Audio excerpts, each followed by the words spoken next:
Kanina lang na kuryente ako. Kasi etong ano na to, itong saksakan na to, eto, nakasaksak to doon sa coffee machine. Tapos eto, nakasaksak sa live. Ngayon, pagising ko, tanggal siya. Hindi ko alam na tanggal siya.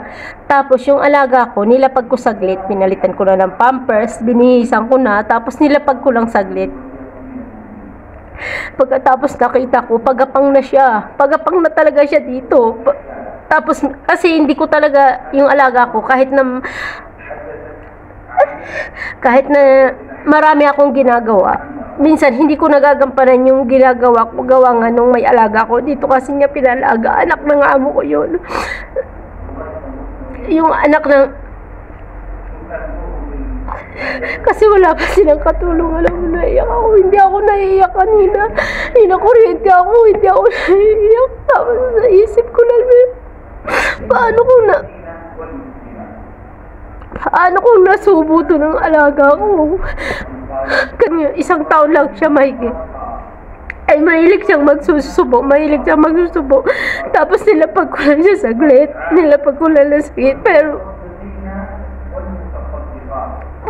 pagkakuha ko nito, ako yung nakuryente. Asin talaga, hindi mo naman maiisip na bitawan ka agad to eh. Pag ikaw nasa sitwasyon ng gano'n, hindi mo maiisip na bitawan mo. Tapos tumasik ako, kaya nabitawan ko siya. Tumasik lang ako, kaya ko siya nabitawan. Tapos itong kamay ko na to, para siyang nagkakayo. Tapos pag nakuryente ka pala, yung buong katawan mo talaga asin ang ganun ang lakas ng pagkahan mo. Akala ko sa TV ko lang makikita.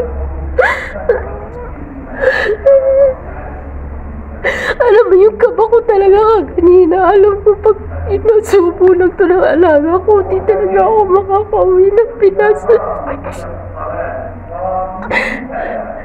Kahit na walang may gusto nun, hindi ko naman, wala namang may gusto nun eh.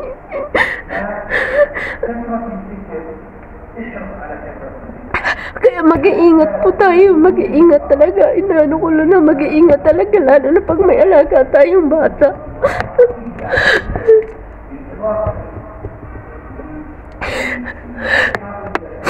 Alam niyo yung pagkatapos yung makuryente, saka lang talaga ako naiyak.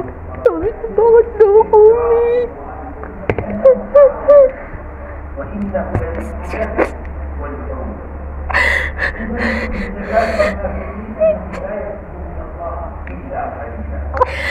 Na ano ko lang na mag-iingat tayo, kasi lalo na pag may alaga tayong bata, huwag talaga tayong malilingat, kasi sa atin talaga, obligasyon talaga natin, kahit hindi naman talaga dito yun, pinaalaga lang dito, iniwan lang mga ilang buwan na nandiyo dito yun, kasi wala pa siyang katulong, hindi pa dumadating yung katulong niya.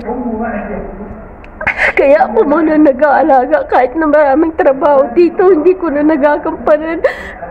Basta lang yung anak niya. Tapos, kung nangyari yung ganun, mga anak ko naman mawawala ng nanay. Ano yun sa isip ko. Kaya mag-iingat tayo, guys. Yun lang, may aral din naman itong sasabihin ko sa inyo. Mag-ingat talaga tayo.